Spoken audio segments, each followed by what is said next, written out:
Hi friends, my name is Angela and welcome back to my YouTube channel. Today we're doing a Q&A. I asked you a couple of weeks ago to give me some questions and I would answer them for you here.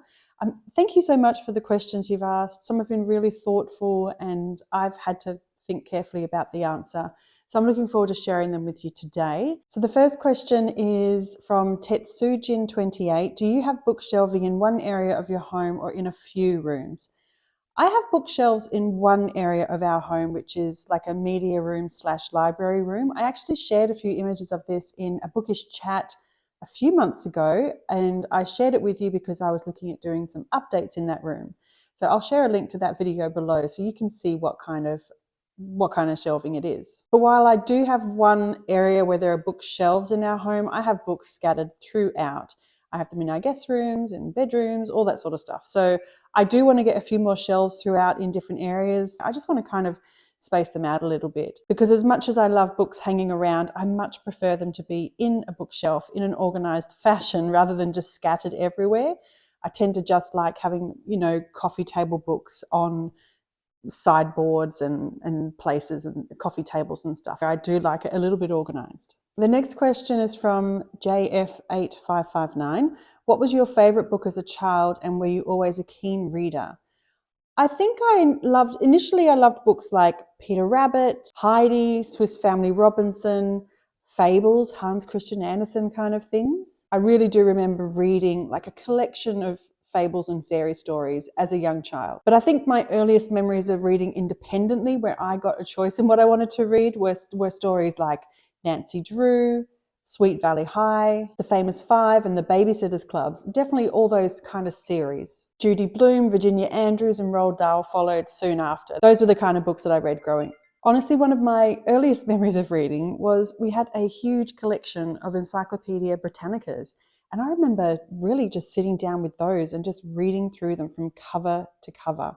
There were, color images in there. There was interesting topics. And that probably is where I got a love of history from. I really loved finding a topic and drilling down into finding a whole lot more about it. So I do remember that quite fondly. One book I read cover to cover multiple times was a book I got as a preteen, which was called Hating Alison Ashley by Robin Klein.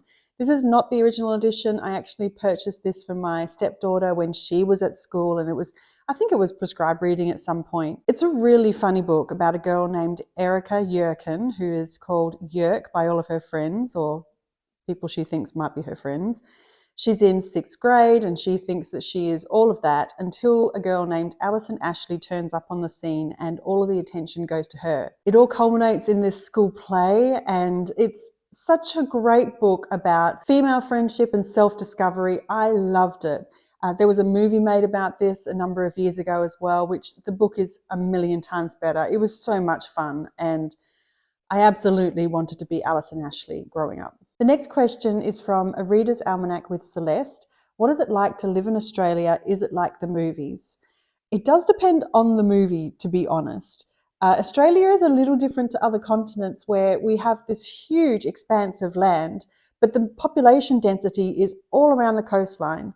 So there is not a lot of population in the centre of the country like there are in others. So it is a very coastal atmosphere. I think a lot of movies that come out really show the inland nature of Australia. If you think of something like Wolf Creek, where people are, backpacking through the bush, people do live there, but I think more people live around the coastline than movies might depict. I actually grew up in the Pilbara, which is one of those areas where it is desert. And it is on the coast, but inland is just desert. There's really no trees or anything like that. If you want to see what that looks like, there was a movie made about a particularly famous dog in the area called Red Dog. And in real life, there was this Kelpie or a cattle dog called Red Dog who pretty much just was a vagabond and would go from town to town. I don't know how this dog managed to do this. And he just kind of shacked up with different families and had different owners. And he travelled such great distances and became a bit of a mascot of the Pilbara in the 1970s. This movie is pretty true to life of what it was like in the Pilbara in the 70s. And I can see elements of what I grew up with in the 80s and the 90s as well. As for other movies, yes, I can walk down to the end of my street and I can see kangaroos out there. We have lots of sharks and snakes and spiders. That is very, very true. And we have a real melting pot of cultures in Australia, and we do love an outdoor lifestyle. The next question is from Rebecca Reader. Share some of your favourite cookbooks with us. Oh, Rebecca, what a Pandora's box you have opened. I don't know if I have a single favourite cookbook, but I do cook from a lot of my cookbooks. And I'm trying to get better at transcribing those recipes that are tried and true into its own dedicated recipe book. I did start collecting French cookbooks at one point, and so I do have a good collection of them. And a couple of my favourites are The Little Paris Kitchen from Rachel Khoo. I actually really love the second book of hers as well as the first book. Her first one accompanied a TV series where she opened the smallest restaurant in Paris, and it was a two-person restaurant out of her flat, and she did some amazing things. But a couple of recipes I refer to all the time in here are her Madeleine. Her Madeleine recipe is definitely a winner. This particular recipe has raspberries that are filled with a lemon curd, but just the Madeleines on their own are really delicious. There is a recipe in here I have wanted to try forever. Lemon and lavender chicken. It just looks so simple, but I'm sure it is amazing. It's something I wanted to try for a while. So the French Kitchen by Rachel Khoo, and the Paris Kitchen, and I do like the French Kitchen as well, where she is going around France and just pulling a few different recipes from different areas like Brittany and Normandy and the Alsace border. So that was a really good one. I mentioned It's All Easy by Gwyneth Paltrow in a recent video, and I mentioned that another one of hers I love is called It's All Good. This is really interesting because it is eliminating a lot of allergens and things. Gwyneth Paltrow needed to go through this detox process because she was having some inflammation and gut issues and whatever, and so she went through this real detox elimination diet, which was no coffee, no alcohol, no dairy, no eggs, no sugar, no shellfish, no deep water fish, no potatoes, no tomatoes, no bell pepper, no eggplant, no corn, no wheat, no meat, no soy, nothing processed at all. And there are some really good recipes. There's a recipe in here for your own homemade sriracha, because srirachas have a lot of additives and preservatives in it. There's an incredible barbecue chicken Spanish style in here. There are recipes that are vegetarian and vegan if you want them, but there's also a little bit of meat in here. I don't think there's any red meat. There's just poultry, turkey and chicken, and maybe a little bit of duck. But there's also a white bean recipe in here with leek that was incredible. And I cook a paella. I feel like it's one of my signature dishes is a paella. And I got it out of here. There's a recipe for a turkey sausage and artichoke paella, and I don't do the artichokes. Artichokes aren't a huge thing in Australia, in my opinion. I just changed it up a little bit, so it was I used chicken, Italian sausage, and chorizo in mine. But the way that Gwyneth Paltrow goes about creating the stock is really perfect. The secret to a good paella is in the stock. So I really do love this recipe book. I've gone through a number of recipes in here. Yeah, it's really interesting how she was able, with another chef with her, she was able to go through and do that. And it wouldn't be an Australian kitchen without a Donna Hay book or two. And I have these very old modern classics. This is book 1 and this is book 2, and one is savory and one is sweet. This is well used. You can see how many like post-its I've had in here. I've used this so many times. Donna Hay is one of Australia's most famous cooks. If you're in England, you probably have heard of her. Yeah, these are definitely books that I've referenced for probably 20 years now. If there's a recipe if I want to know how to make a pavlova, or if I want to make macaroons, or I don't know, a crumble or something, then I'll go to one of these books and there'll be a recipe for that. And the same with the savory. If you want to do a burger or a meatloaf or a roast of some sort, there will be a recipe in there. It is the classics. A couple of books I bought just recently, which I've been eyeing off for a while, Nigel Slater's Tender, and he has 2 volumes. One is fruit and one is vegetable. And this is the vegetable one. It's really lovely. It's quite big. I don't know why. The thing that bugs me about this is that the writing on the spine is the wrong way around. Every other cookbook has the writing going the other way. So this is really, it drives me crazy. I don't know why they did that. So I essentially have to store these upside down if I want to put them on a shelf with all the other ones. But anyway, so the idea of this book is that it takes you through every vegetable, gives you a number of recipes per vegetable, and it takes you into a little bit of the how Nigel Slater created his patch. It gives you a little bit about the vegetable itself and how you care for it, how you grow it, varieties that you might want to grow, and then it gives you a number of really good recipes. And the recipes are really, really interesting. I'm looking forward to trying a number of them. They're really quite simple recipes, like instead of saying it's a quarter teaspoon of this, it will say a knife point of paprika or something. But there's a number of recipes in here that I want to try. Spiced courgette and carrot fritters. There's some really interesting little recipes in here. And then the other book, which is the Tender Volume 2, is all about fruit. I really do love cooking with fruit. I don't remember having that a lot growing up. We didn't cook a lot with fruit. I lived in an area where I guess tropical fruit was the main kind of fruit we would have, like bananas and pineapples and kiwi fruits, things like that. But this is like a guide to the cook's fruit garden and the things that you can do with it. And there are some delicious things in here. There's jellies, there's meringues with different fruits. It's just really delicious. There are some savory dishes in there. Oh, there's delicious juicy plum pie. A pudding cake of honey, cinnamon, and plums. And this is all based on one ingredient of plum. I'm really enjoying those two particular cookbooks right now. Another cookbook I really do love is Julius Roberts' The Farm Table. I'm actually going to make a recipe out of here this weekend. The book itself is separated into seasons, so summer, autumn, winter, spring, and I'm going to make this one, which is a hearty sausage stew with beans, Swiss chard, and cinnamon. I have Tuscan kale coming out of my ears in my vegetable garden right now, so I'm going to swap out the Swiss chard or silver beet with the kale. I think it's going to be delicious. I'm trying to make a bit of sourdough this weekend, so that's another really great one. I do enjoy this book. There's a number of great recipes in here. The next question is from Emily5353. Do you ever buy books for the artwork? Yes, Emily, I absolutely do. I used to be a photographer, and so I have quite a few really lovely photography books that I was able to buy, and I would use them as a source of inspiration for a variety of things, whether it was lighting or posing or composition, that kind of thing. But I will also buy a cookbook just for the photography, just for the images.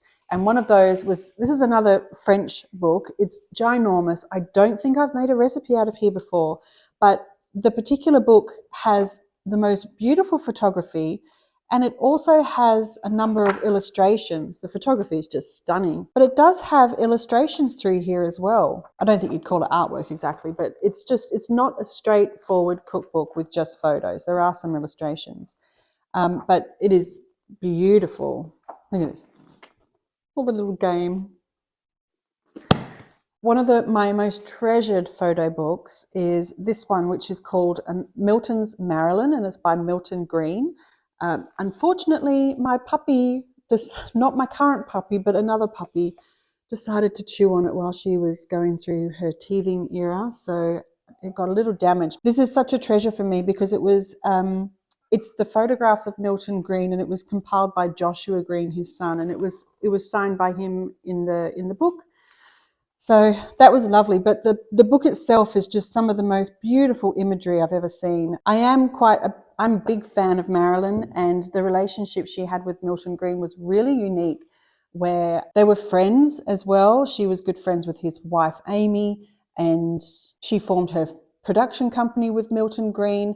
So they had a really, really strong relationship, but his photographs of her are just so beautiful. One of the most famous sittings that he did with her was the tutu. So that is one of my most treasured books, just with art in it. I do buy art books, like there was that Remarkable Birds book that I bought recently, which has all those images from the National Trust, I think. I've recently discovered the illustrator, is it Orbidon? I recently got a book of his imagery, which is the Birds of America, and it's just such a beautiful world to dive into. I really do love having them around, so I definitely do. I am a sucker for a good cover when it comes to fiction, and I will buy a book pretty much for the cover artwork, and I will buy or seek out a specific edition if I prefer one artwork over another. One particular book is Northwoods by Daniel Mason. The Australian cover was pretty. It was vibrant, but I saw the American cover. I think it might be the hardback cover with the big, the mountain lion on it.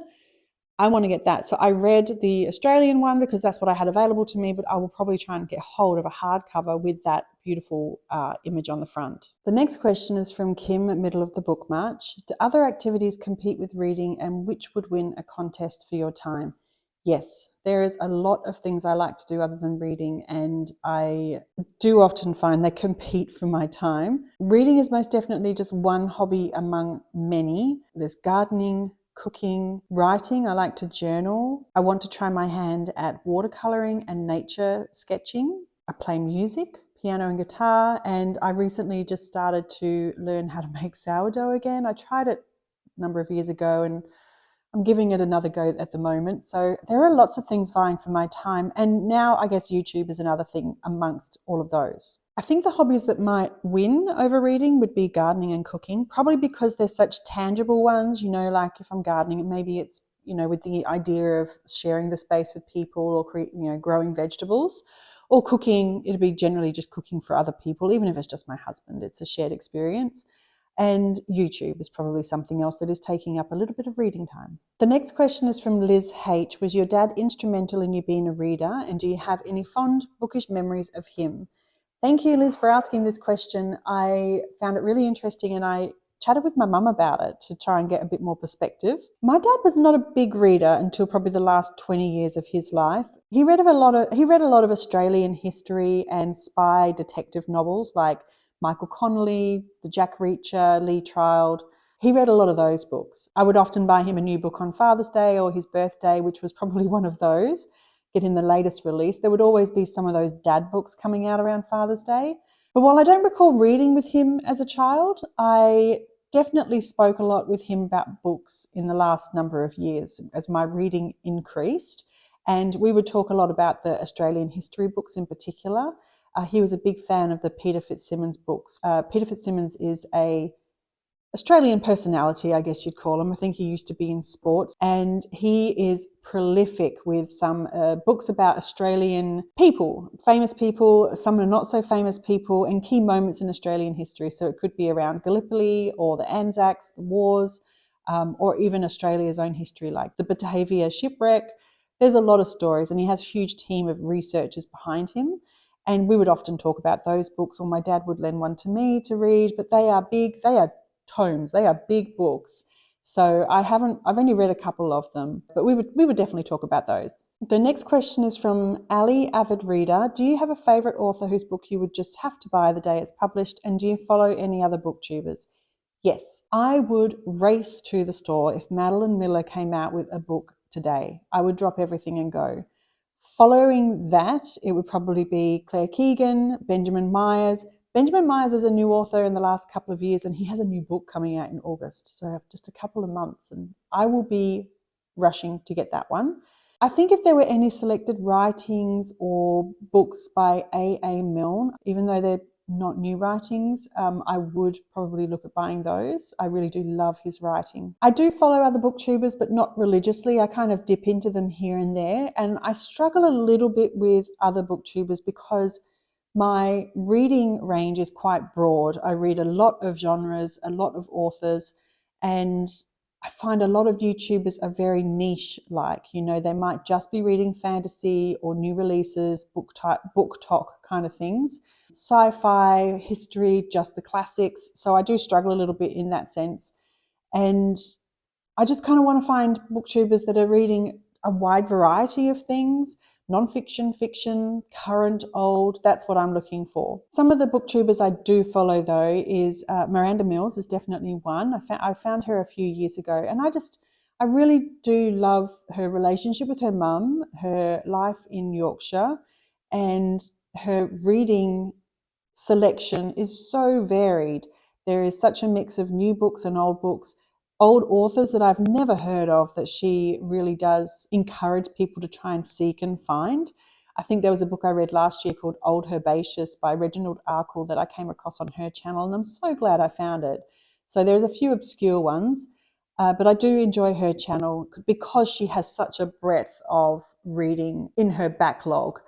Another booktuber I do like to follow is Kim from Middle of the Book March.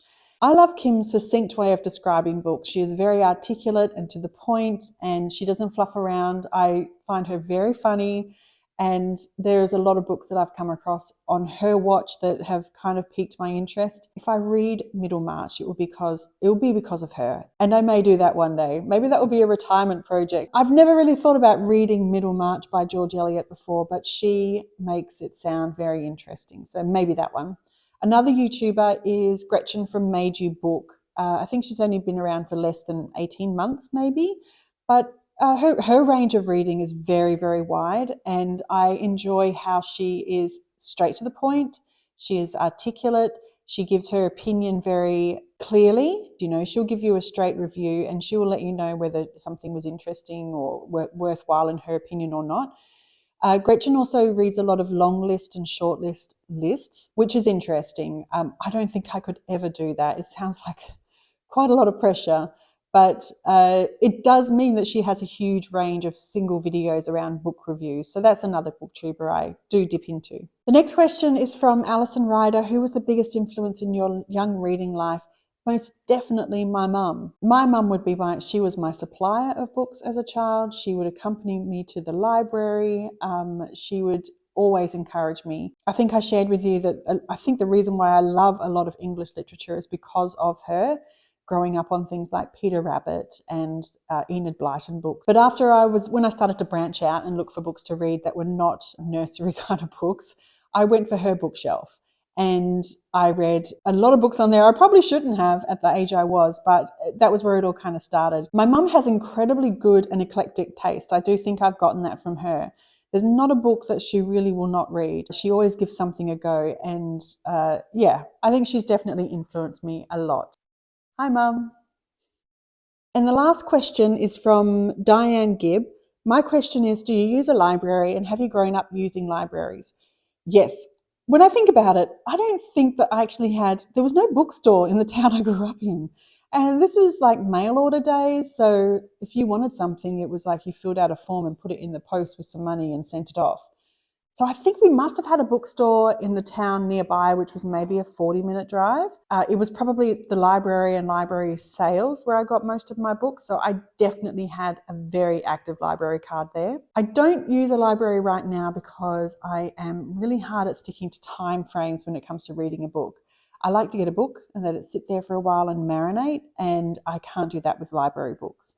But I do think I want to look at doing it because I'm probably buying books that I shouldn't. I should probably try them first, and then if I want to keep a copy of it, I can go find that copy. But I'm such a romantic at heart, and I love the idea of having a book and maybe taking it away for the weekend, going on holiday with it and reading it and remembering that great time.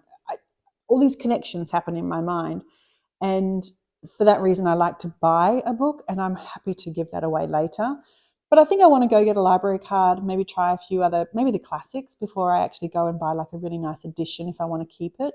And also to take my grandson up there. I think it would be really fun for him to be able to shop for the books that he likes, to keep them here for a little bit. And that was the last question. Thank you so much for everyone who asked me something. That was a lot of fun. I enjoyed it. I hope they were good answers for you. Maybe it helped you learn a little bit more about me and my reading history and my habit. Thank you so much for joining me today. I hope you have a great weekend ahead full of reading, and I will see you next week. Bye.